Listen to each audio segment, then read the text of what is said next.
Mathematical economics foundation course workbook के पहले video में हमने स्टेप 1 सॉल्व किया था। इसमें हम स्टेप 2 सॉल्व करेंगे। स्टेप 1 में एडिशन था, इसमें सब्ट्रैक्शन है। ये दोनों ही बहुत ही बेसिक टॉपिक है, लेकिन जिनका मैथ वीक है, बहुत दिनों से जिन्होंने मैथ नहीं पढ़ा है, उनके लिए ये बहुत ही इंपॉर्टेंट टॉपिक है। बेसिक्स स्ट्रॉन्ग होना बहुत ज़रूरी है, अदरवाइज आपको आगे मैथमेटिक्स बनाने में बहुत प्रॉब्लम होगा। इकोनॉमिक्स में बार बार मैथ्स आएगा और आप इन सब छोटी छोटी चीज़ों में उलझ जाएंगे। इसलिए अच्छा होगा कि आप बेसिक चीज़ें एक बार रिव्यू कर ले, बहुत ही आसान है। अगर आप भूल गए होंगे तो आपको फिर से आ जाएंगी। तो यहाँ पे देख सकते हैं, बहुत ही सिंपल है। 2x है और -3x दिया हुआ है। तो जो सब्ट्रैक्ट करना होता है वो कब करना होता है? जब सिंबल अलग हो। जैसे 2x में प्लस का सिंबल है जो कि हिडन है, और यहाँ पर -3x दिया हुआ है। तो जब सिंबल अलग अलग होते हैं तब हम माइनस करते हैं, यानी कि घटाव कर देते हैं। ये रूल होता है। यदि आपको एडिशन करने के लिए कहा जाए या सब्ट्रैक्शन करने के लिए कहा जाए, आपको सिंबल देखना होता है।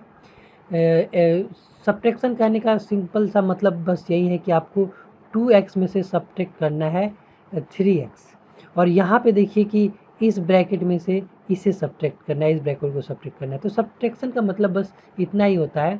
लेकिन एक्चुअल में आप एडिशन करेंगे या सब्ट्रैक्शन करेंगे, ये डिपेंड करता है कि सिंबल क्या है। जैसे यहाँ पे मैंने आपको बताया, यहाँ पे 2x है और -3x है, तो सिंबल डिफरेंट है, यानी कि हम सब्ट्रैक्शन करेंगे, घटाव करेंगे, तो यहाँ पे हो जाएगा x, क्योंकि 3 में x में 2x जाएगा तो x बचेगा। लेकिन यहाँ पे सिंबल माइनस होगा। क्यों होगा? क्योंकि जब हम सब्ट्रैक्शन करते हैं तो जो बड़ा होता है उसका सिंबल हम देते हैं। तो यहाँ 3x बड़ा है, इसमें माइनस है, तो हम इसमें माइनस देंगे सब्ट्रैक्शन करने के बाद। इसी तरह इसमें भी आइए, तो यहाँ पे 1x है। जैसा कि मैंने आपको बताया था कि जब कुछ नहीं दिया हो तो वहाँ पे 1 होता है। तो 5 में जब आप 1 घटाएंगे तो आपका बचेगा 4x बच जाएगा यहाँ पे। लेकिन इसमें फिर से माइनस होगा, क्योंकि 5x बड़ा है और इसमें माइनस का सिंबल दिया हुआ है। अब तीसरे क्वेश्चन में आइए, तो यहाँ पे आपको ध्यान देना है कि ये जो माइनस है ये सब में है, सबके साथ ये मल्टीप्लाइड है। अब जैसे देखिए, अगर यहाँ माइनस है और अंदर प्लस है तो क्या होगा? फाइनल आंसर आपका माइनस में आएगा। इस तरह अंदर माइनस है और अंदर भी बाहर माइनस है और अंदर भी माइनस है, तो वो प्लस हो जाएगा। क्योंकि ये जो ब्रैकेट होता है यहाँ पे मल्टीप्लिकेशन हिडन होता है। यहाँ माइनस और ब्रैकेट देखिए प्लस दिया हुआ है या कुछ भी दिया हुआ है तो वो उसे मल्टीप्लाइड है। क्यों? और इसी तरह यहाँ पे माइनस माइनस रहेगा, प्लस होगा। फिर उसी तरह बाहर प्लस हो अंदर माइनस हो तो रिजल्ट आपका माइनस में आएगा, और दोनों तरफ प्लस हो तो रिजल्ट आपका प्लस में आएगा। तो ये फॉर्मूला भी आपको ध्यान रखना है, जिसको जनरली लोग याद रखते हैं कि minus plus minus minus minus plus होता है। ये चीज़ें यहाँ पर होती हैं, लेकिन ध्यान रखना है कि ये रूल मल्टीप्लिकेशन का है, एडिशन का और सब्ट्रैक्शन का नहीं है। तो यहाँ पे जो बात आ रही है, मल्टीप्लिकेशन की बात आ जाती है, क्योंकि यहाँ पे ये ब्रैकेट दिया हुआ है और ये माइनस सबके साथ मल्टीप्लाई हो जाएगा। जब सबके साथ मल्टीप्लाई होगा तो इसको आप इस तरह लिख पाएंगे, 2x माइनस 3x हो जाएगा। फिर यहाँ पे माइनस प्लस, यहाँ पर भी -5x हो जाएगा, और यहाँ पर भी -6x हो जाएगा। अब यहाँ से आपको क्या करना है कि आप देख रहे हैं कि 3 टर्म्स है जिसमें माइनस लगा हुआ है। तो आप क्या करेंगे कि जो माइनस माइनस वाले होते हैं आप उसको जोड़ सकते हैं। रूल यही है कि जब सेम सिंबल होता है तो हम उसे जोड़ देते हैं। तो इन तीनों में सेम सिंबल है तो हम इन्हें जोड़ सकते हैं। तो यहाँ पे आप इस तरह लिखेंगे 2x, और जब आप तीनों को जोड़ेंगे 6 5 11 3 14x हो जाएगा यहाँ पर। तब आप इसको सब्ट्रैक्ट कर सकते हैं। तो 14x में जब 2x आ जाएगा तो आपका बचेगा 12x, लेकिन इसमें फिर से माइनस होगा, क्योंकि 14x बड़ा है और इसमें माइनस है, तो जो बड़ा होता है उसी का हम सिंबल देते हैं। अब 14 क्वेश्चन पे आइए, तो यहाँ आप देख सकते हैं कि यहाँ x है और यहाँ पे y है, तो वेरिएबल अलग अलग है, इसीलिए आप यहाँ पे सब्ट्रैक्शन नहीं कर सकते हैं। ये सिंपल आप आंसर लिख देंगे। ये सब चीज़ें मैं पिछले वीडियो में भी बता चुका हूँ कि जब अलग अलग वेरिएबल होते हैं तो आप सब्ट्रैक्शन एडिशन नहीं कर सकते हैं। अब इस क्वेश्चन में आइए, तो यहाँ पे ब्रैकेट देने का ऐसे कोई मतलब है नहीं, क्योंकि यहाँ पे मल्टीप्लाई नहीं करना है, यहाँ पे सिंपली सब्ट्रैक्शन करना है। तो आप इसे ब्रैकेट के बाहर भी लिख सकते हैं। हाँ, अगर यहाँ पे माइनस दिया होता तो कोई और बात होती, लेकिन फिलहाल प्लस है, तो आप सिंपली आप इसे ब्रैकेट के बाहर हूबहू जैसे है उसी तरह लिख सकते हैं। लेकिन यहाँ पे देखिए माइनस दिया हुआ है, तो माइनस सबसे मल्टीप्लाई होगा, तो यहाँ पे -4x हो जाएगा, फिर यहाँ पर -5y हो जाएगा। अब यहाँ पे देखिए यहाँ भी 2 वेरिएबल है, लेकिन जो सेम वेरिएबल है उनके साथ आप मैथमेटिकल ऑपरेशंस कर सकते हैं। तो यहाँ पे 2x और -4x दिया हुआ है, तो आप इसे -2x लिख सकते हैं, क्योंकि 4x में जब आप 2x माइनस करेंगे तो 2x होगा, और 4x बड़ा है तो यहाँ पे हम माइनस का सिंबल देंगे, क्योंकि 4x में माइनस का सिंबल दिया है। इसी तरह यहाँ पे 3y है और 5y है, तो यहाँ पर भी यहाँ प्लस है यहाँ माइनस है, तो हम सब्ट्रैक्शन करेंगे और यहाँ पे -2y हो जाएगा। और एक चीज़ आपको ध्यान रखना है कि जब भी हो सके कॉमन लेने का चांस बने तो आपको ले लेना चाहिए। जैसे यहाँ पे दोनों में माइनस है तो आप माइनस कॉमन ले सकते हैं, दोनों में 2 है तो आप 2 कॉमन ले सकते हैं, और आप अपने आंसर को इस तरह से x प्लस वाई लिख सकते हैं, क्योंकि अब जब आप माइनस कॉमन लीजिएगा तो यहाँ पे प्लस बचेगा, क्योंकि मैंने आपको बताया था माइनस माइनस प्लस होता है, sorry minus into plus minus होता है। तो यहाँ -2x है, यानी कि इस माइनस में एक माइनस है और एक प्लस है, तो मैंने माइनस कॉमन ले लिया तो प्लस बचा। तो इसी तरह यहाँ इसीलिए यहाँ पे मैंने यहाँ पे प्लस x लिखा है और प्लस y लिखा है। x पहले है तो इसमें प्लस लिखने की ज़रूरत नहीं है, वो हिडन होता है। तो इस तरह से आप अपना आंसर लिखेंगे। कभी कभी क्वेश्चन पूछे होते हैं मल्टीपल चॉइस, तो वो कंफ्यूज हो जाते हैं स्टूडेंट कि ये ऑप्शन दिया हुआ है और उन्हें समझ में नहीं आता कि ये कैसे हो गया, उन्होंने कैलकुलेट करके तो ये निकाला था। तो आपको ध्यान में रखना है कि ऑप्शन में जनरली आपको इस तरह नहीं दिया रहता है, इस तरह से पूरा सिंप्लीफाई करके ही लिखा हो। अब नेक्स्ट क्वेश्चन पे चलते हैं, क्वेश्चन नंबर 6 पे। तो यहाँ पे भी वही है, बस वेरिएबल्स के नंबर बढ़ गए हैं, यहाँ पे x y z हो गया है। तो सेम चीज़ आपको करनी है, आप इस चीज़ को पहले बाहर इस तरह से लिख देंगे ब्रैकेट से निकाल कर। यहाँ भी माइनस सबसे मल्टीप्लाई होगा, तो यहाँ पे -5x -6y और -7z हो जाएगा। और जब आप इसको सॉल्व करेंगे, जैसे 2x को सॉल्व करेंगे 5x के साथ, तो आपका -3x निकल के आएगा। उसी तरह 3y को 6y के साथ करेंगे तो -3y निकल के आएगा। उसी तरह 7z को 4z के साथ करेंगे तो -3z निकल के आएगा। तो यहाँ भी देख सकते हैं कि सब में आप माइनस कॉमन ले सकते हैं, और फिर 3 सब में से कॉमन ले सकते हैं। यहाँ पे simply x plus Y plus Z बचता है। ये सब चीज़ें अगर आपको नहीं समझ में आए कि ये कैसे हो गया, तो आप यहाँ पे देखिए चैट विथ इंस्ट्रक्टर लिखा हुआ है, वहाँ पे क्लिक करके आप पूछ सकते हैं क्वेश्चन, लेकिन उसके लिए आपको गूगल क्लासरूम में होना ज़रूरी है। तो गूगल क्लासरूम भी आप डिस्क्रिप्शन में दिए गए लिंक से ज्वाइन कर सकते हैं। तो अब चलते हैं नेक्स्ट क्वेश्चन पे, क्वेश्चन नंबर 7 देखिए। यहाँ पे भी सेम चीज़ है, लेकिन ये थोड़ा क्वेश्चन बड़ा है, तो आप इसे गौर से देखें कि यहाँ अंदर जो है यहाँ पे माइनस दिया हुआ है, यहाँ माइनस है, यहाँ माइनस है। अभी तक जो आप पढ़ रहे थे इसमें सब में प्लस दिया हुआ था, तो यहाँ पे आपको ध्यान रखना है। तो ऐसे सिचुएशन में आप क्या करेंगे, ये जो माइनस है सबसे मल्टीप्लाई करके लिखेंगे, जैसा कि मैंने आपको ऊपर बताया हुआ है कि माइनस माइनस प्लस हो जाता है, वो भी यहाँ पे अप्लाई हो जाएगा। तो सबसे पहले जैसे हमने यहाँ पे जो शुरू में यहाँ दिया हुआ था 2a plus 3b plus 4c लिख लिया। अब माइनस सबसे मल्टीप्लाई होगा तो यहाँ पे हो जाएगा -5a हो जाएगा। और यहाँ पे देखिए कि यहाँ माइनस है और यहाँ भी माइनस है, तो माइनस इंटू माइनस प्लस हो जाएगा, तो आप यहाँ पे लिखेंगे +6b।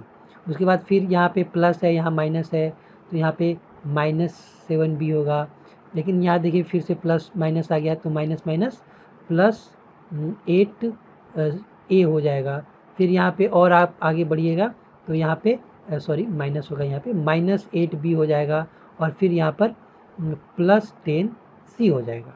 उसके बाद जब आप इसको सॉल्व करेंगे तो आपको यही करना है कि जो सेम वेरिएबल वाले हैं उनको देखना है, और उनमें जो भी ऑपरेशंस हो सके मैथमेटिकल ऑपरेशन वो आपको करना है। तो यहाँ पे जैसे कि यहाँ पे -5a है, यहाँ पे +8a है, यहाँ पे +2a है। तो सबसे पहले क्या करेंगे, सेम सिंबल वालों को आप जोड़ेंगे।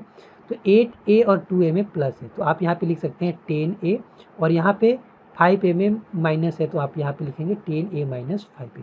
इस तरह से अगर आप करें तो मिस्टेक्स नहीं होंगे। उसी तरह यहाँ पे 3b है, इसमें प्लस है, 6b में प्लस है, और 8b में माइनस है, तो आप 3b और 6b को आप ऐड कर सकते हैं। तो यहाँ पे हो जाएगा आपका 9b, और यहाँ पे हो जाएगा -8b। उसी तरह यहाँ पे देखिए 10C है और फिर 4C है और यहाँ पे कहीं मुझे लगता है कि C छूट गया है, सॉरी यहाँ पे C होना चाहिए था, मैंने B लिख दिया है। तो यहाँ पे 7C है और 4C है। यहाँ 10C और 4C में प्लस है, तो आप इसे ऐड कर देंगे तो यहाँ पे 14C हो जाएगा और माइनस यहाँ पे हो जाएगा 7C। तो अब आप इसको आसानी से सॉल्व कर सकते हैं, जैसे कि यहाँ पे हो जाएगा आपका 5A, 10A में 5A माइनस होगा तो 5A ही बचेगा, और 10A बड़ा है इसमें प्लस है तो 5A में भी प्लस होगा। और यहाँ पर देखिए यहाँ भी वही है, 9B में 8B जाएगा तो सिंपली यहाँ पर प्लस B बचेगा, और यहाँ पर भी 14 में 7 जाएगा तो प्लस 7C बचेगा। यहाँ पे B का मतलब है कि 1B, क्योंकि 9 में 8 जाएगा तो 1 बचेगा। तो ये भी आपको ध्यान रखना है कि कुछ नहीं लिखा है तो यहाँ पे 1 हिडन है। अब हम नेक्स्ट क्वेश्चन नंबर 8 को देखते हैं। तो यहाँ भी वही है, बस वेरिएबल्स बदल गए हैं, और यहाँ पे देखिए कि m 2 टाइम्स लिखा हुआ है और इधर n 2 टाइम्स लिखा हुआ है, तो इससे कोई अंतर नहीं पड़ने वाला है, आपको उसी रूल से सॉल्व करना है। जैसे कि यहाँ पे एक चीज़ आप कर सकते हैं, ये 2m है और 4m है, तो सबसे पहले आप इसे ब्रैकेट के अंदर ही सॉल्व कर लें। तो ब्रैकेट के अंदर ही सॉल्व करेंगे तो 4 और 2 6m यहाँ पे हो जाएगा और यहाँ पे 3n रह जाएगा। उसी तरह इसमें भी n 2 टाइम्स है, तो यहाँ पे आप इनमें मैथमेटिकल ऑपरेशन पहले कर ले क्योंकि सेम वेरिएबल है, तो और ये सिंपल हो जाएगा। तो 5n है और प्लस 7 है, तो इसमें आपको माइनस करना होगा, तो यहाँ पे 2n होगा, लेकिन 2n से पहले हम यहाँ पे 6m को लिख सकते हैं क्योंकि m पहले आता है। तो यहाँ पे प्लस 2n बच जाएगा। ध्यान रखना है प्लस 2n क्यों बचेगा, क्योंकि 7n बड़ा है 5n से। उसके बाद आप इसे बहुत ही आसानी से सॉल्व कर सकते हैं। आप देख सकते हैं कि यहाँ पे 6m हो जाएगा, यहाँ पे 3n बचा है, और माइनस इससे मल्टीप्लाई होगा तो माइनस 6m होगा, और फिर यहाँ पे माइनस 2n हो जाएगा। तो यहाँ पे देख सकते हैं यहाँ 6m प्लस है, 6m माइनस है, तो ये ख़त्म हो जाएंगे, 0 हो जाएगा यहाँ पे, और फिर 3n में माइनस 2n जाएगा, तो यहाँ पे सिंपली जो बचेगा आपका n बचेगा वो प्लस होगा क्योंकि 3n में प्लस है। तो ये बहुत ही आसान है, कंफ्यूज नहीं होना है। अगर ऐसा क्वेश्चन आ जाता है तो आप इस तरह से सिंपल वे में सॉल्व कर सकते हैं। ऐसे तो जनरली ऐसे क्वेश्चन आते नहीं है, लेकिन जब आप मैथमेटिक्स बना रहे हो तो ये सब ऑपरेशंस आ ही जाते हैं, तो आपके दिमाग में वो सेट रहना चाहिए कि कैसे इसे सॉल्व करना है। तो जो मैथमेटिक्स से जिनका बहुत दूर तक नाता नहीं है वो कंफ्यूज होते हैं, अदरवाइज जिनका मैथमेटिक्स पढ़ा हुआ है उनको ज़्यादा प्रॉब्लम नहीं होता। अब चलते हैं क्वेश्चन नंबर 9 पे। अब मैं थोड़ा स्पीड में बताऊंगा क्योंकि बेसिक कंसेप्ट तो मैं आपको बता चुका हूँ, इसीलिए थोड़ा स्पीड में सोल्व करूंगा। यहाँ पे सिंपल वही है कि P यहाँ पे है, फिर Q यहाँ पे है, R यहाँ पे है। तो आप क्या कर सकते हैं, इसे आप क्रम में लिख ले तो ज़्यादा अच्छा रहेगा सोल्व करने में, या फिर आप जब आप सोल्व करें तो सबसे पहले P को करें, फिर Q को करें, फिर R को करें, क्योंकि ये स्टैंडर्ड अगर आप जो प्रैक्टिस है इसे फॉलो करते हैं तो ज़्यादा चीज़ें आसान हो जाती हैं करने के लिए। तो आप उल्टा भी कर सकते हैं, कोई प्रॉब्लम नहीं है। तो सबसे पहले जब आप इसे बाहर निकालेंगे तो 2r plus 2p plus 2q लिखेंगे, और ये माइनस है तो ये सबसे मल्टीप्लाई होगा, यहाँ माइनस है, यहाँ माइनस है, तो यहाँ पे हो जाएगा प्लस 2p हो जाएगा, फिर यहाँ माइनस है तो यहाँ भी प्लस 2r हो जाएगा, और यहाँ माइनस है तो यहाँ भी प्लस 2q हो जाएगा। तो इस तरह से सब में प्लस हो गया, तो सबको आप जोड़ सकते हैं। जैसे सबसे पहले आप p वाले को जोड़े तो 4p हो जाएगा, फिर q वाले को जोड़े तो 4q, r वाले को जोड़े तो 4r हो जाएगा, और यहाँ पे आप r कॉमन ले सकते हैं, और r कॉमन लीजिएगा तो यहाँ p plus q plus r हो जाएगा। तो ये बहुत ही आसानी से सोल्व हो गया। तो चलिए आगे बढ़ते हैं नेक्स्ट क्वेश्चन पे। क्वेश्चन नंबर 10 को देखते हैं। यहाँ भी चीज़ें वही हैं, बस वेरिएबल चेंज हुआ है, यहाँ पे अल्फ़ा बीटा दे दिया है, तो उससे कोई फ़र्क पड़ने वाला नहीं है। हम सिंपली आप इसे लिख देंगे 2 अल्फ़ा प्लस 2 बीटा, फिर ये माइनस 3 अल्फ़ा हो जाएगा, फिर ये माइनस प्लस माइनस 3 बीटा हो जाएगा। और इसे जब आप सोल्व करेंगे तो यही होगा कि ये 2 अल्फ़ा और 3 बीटा मिलकर माइनस अल्फ़ा हो जाएगा, और यह 2 बीटा और 3 बीटा मिलकर माइनस बीटा हो जाएगा, क्योंकि ये देखिए 3 बड़ा है तो जो सिंबल उसमें होगा वही आपको देना है। और यहाँ पे आप माइनस कॉमन ले सकते हैं, जब भी सभी टर्म्स में माइनस होता है तो आप माइनस कॉमन लेके सभी को प्लस में लिख सकते हैं। तो ये हो सकता है कि आप ऑप्शन में इस तरह से ऑप्शन दिया हो और आपने कैलकुलेशन ऐसा किया हो तो कंफ्यूज हो सकते हैं। तो आपको ध्यान रखना है कि ये दोनों ही आंसर सही है। इसमें आइए तो इसमें भी चीज़ें वही हैं, बस इस टाइम इस यहाँ पे ब्रैकेट नहीं दिया हुआ है तो उससे कोई फ़र्क नहीं पड़ने वाला है। और यहाँ पे स्मॉल लेटर अभी तक था, लेकिन यहाँ पे कैपिटल लेटर दिया हुआ है, तो यहाँ पे भी 4K हो जाएगा, फिर यहाँ पे -5L हो जाएगा, क्योंकि यहाँ पे माइनस दिया हुआ है, माइनस इन दोनों से मल्टीप्लाई होगा। और इस तरह से, सॉरी यहाँ पे L अच्छे से नहीं लिखा मैंने, कोई बात नहीं। यहाँ पे 2L और 5L में जब आप ऑपरेशन कीजिएगा तो -3L यहाँ पे बचेगा, और यहाँ 3K और 4 को कीजिएगा तो यहाँ पे आपका K बचेगा। तो यहाँ पे भी आप माइनस कॉमन ले सकते हैं, जब माइनस कॉमन लीजिएगा तो इसे आप 3L + K लिख सकते हैं। इसमें भी देखिए उल्टा लिखा था, लेकिन आपको जब भी बनाना है तो आंसर आपको सीक्वेंस में लिखना है। सॉरी यहाँ पे मैंने सीक्वेंस फॉलो नहीं किया है। जैसे कि जब आप आंसर लिखेंगे तो आपको करना क्या है, जैसे यहाँ पे मैंने L पहले लिख दिया और K बाद में लिखिए, तो आपको क्या करना है कि आंसर जब भी लिखिएगा तो K पहले लिखिएगा और 3L बाद में लिखिएगा। इससे कोई फ़र्क नहीं पड़ने वाला है, लेकिन फिर भी जो स्टैंडर्ड प्रैक्टिस है वो यही है कि हम जो सीक्वेंस में पहले आता है ABCD में उसे हम पहले लिखते हैं। अदरवाइज इससे कोई आपके फाइनल आंसर पे कोई इफेक्ट नहीं पड़ने वाला है, वो सही है। अब यहाँ पे देखिए कि यहाँ पे सब स्क्रिप्ट लगा हुआ है, तो इसका मतलब ये है कि दोनों अलग अलग वेरिएबल है, P दोनों है लेकिन अलग अलग है, क्योंकि इसमें सब स्क्रिप्ट X लगा है, ये Y लगा है। तो इसमें भी आप कोई कुछ कर नहीं सकते क्योंकि अलग अलग वेरिएबल है। अब इसमें आते हैं HI है और यहाँ भी HI है, तो दोनों को हम से एक साथ एक वेरिएबल ट्रीट करेंगे, तो 5 में 3 जाएगा तो यहाँ पे 2HI आपका आंसर हो जाएगा। बहुत ही सिंपल है। यहाँ पे देखिए PQ है, QP है, तो मैंने बताया था कि आप इसे PQ भी मान सकते हैं, दोनों सेम ही चीज़ें हैं। तो जब आप इसे PQ मानिएगा तो आप सॉल्व कीजिएगा तो आपका आंसर -2PQ हो जाएगा, क्योंकि 5 में 3 घटाइएगा 2 होगा और 5 बड़ा है, इसमें माइनस है, तो आंसर में भी आपका माइनस होगा। अब यहाँ पे देखिए बहुत ही सिंपल है, 2x है, ये माइनस गुना माइनस प्लस 3x हो जाएगा। तो एक्चुअली माइनस करना है, करने के लिए आपको कहा गया है, लेकिन आपको करना क्या पड़ेगा, इसको जोड़ना पड़ेगा, क्योंकि दोनों में सेम सिंबल आ गया है। उसी तरह इसमें आइएगा तो यहाँ पे -3ABC आप इसे लिख सकते हैं, और यहाँ पे माइनस माइनस प्लस हो जाएगा, तो यहाँ +5ABC हो जाएगा। तो ये अलग अलग सिंबल है, तो यहाँ आपको माइनस करना है यानी सब्ट्रैक्शन करना है, तो ये हो जाएगा 2ABC। 5 में 3 गया, 2 हो गया, और ये बड़ा 5ABC बड़ा है और इसमें प्लस है, तो इसमें भी प्लस होगा।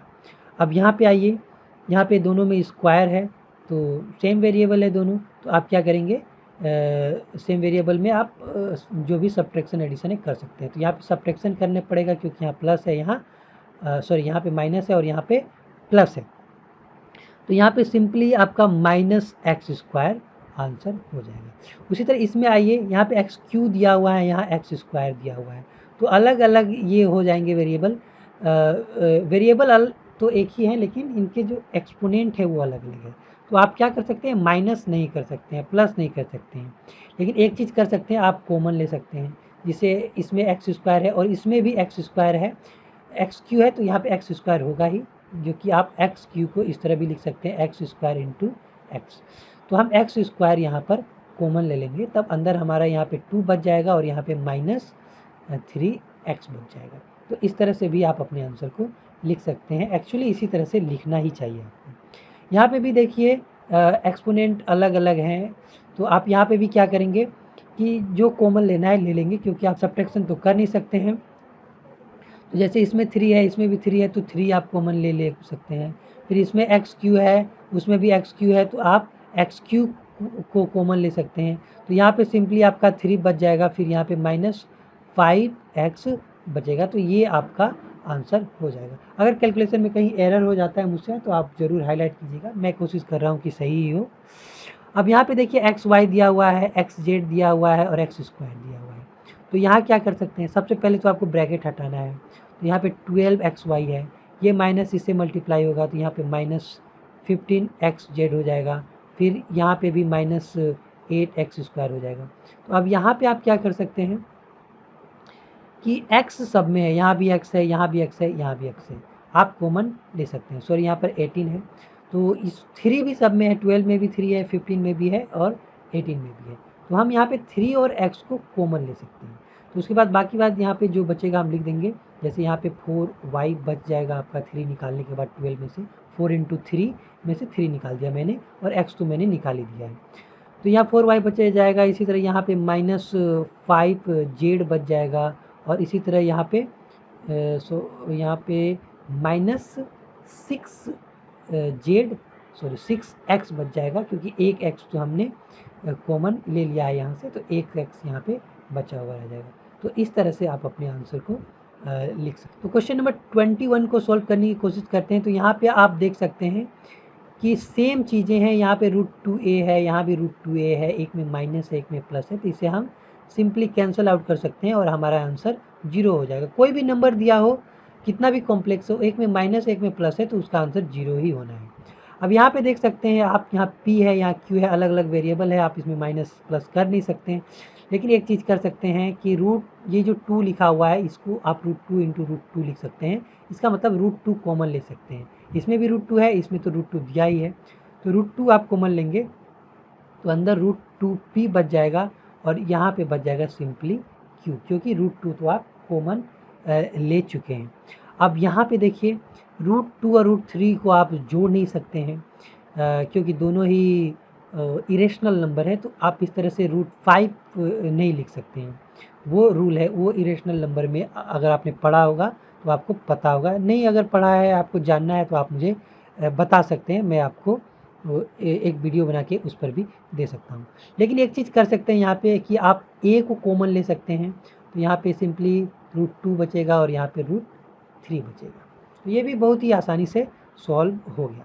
अब इस तरह के ऑपरेशंस जब आप मैथमेटिक्स बनाते हैं तो आते रहते हैं, तो ये माइंड में आपके क्लियर होना चाहिए कि प्लस माइनस अलजेब्रिक एक्सप्रेशन के साथ कैसे किया जाता है।